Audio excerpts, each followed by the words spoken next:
1,5 kilo osh, 4 ta qazi, 12 ta bedana tuxum. Hisoblab beringlar, tez. Go'sht ber. Tamam akajonim, qazi, qarta, dumba, tuxum. Komplektmi? Qazi bilan qarta solamiz. Davay, tez Azizjon. Bunga nechta edi Ikromboy? Mana idishchaga nechta? Xo'p bola. O'tib ketyapti o'zi, men odamlarni ko'rmagim keldi. Yashang akajonim, umringiz uzoq bo'lsin. Go'sht qo'y. Bir chetdan, ha? Sal yog'li qilsam bo'ladimi? Sal mana. Ketdi akajonim mana. Qo'y go'shtimi, ol go'shti? Aka, qaysi biridan? Beravering, farqi yo'q. Bilinsa. Bo'l. Nechta? Bitta porsiya olib ketishga. Bunga nechta Bekzod?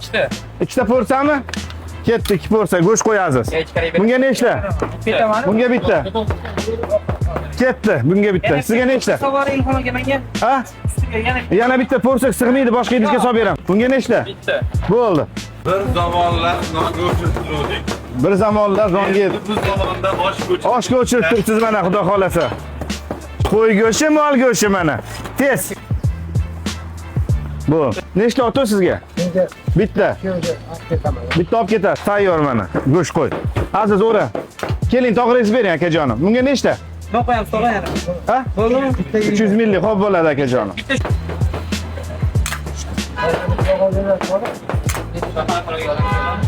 Eli 5 mi yazdı? İşte.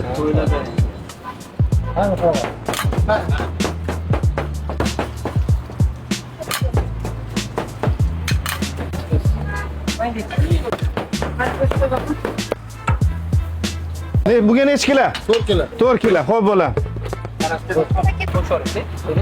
60 bin lira. Bitta bedana tuxum. Xo'p bo'ladi, yana nima qo'yadi? 4 ta qazi. Xo'p bo'ladi akajon.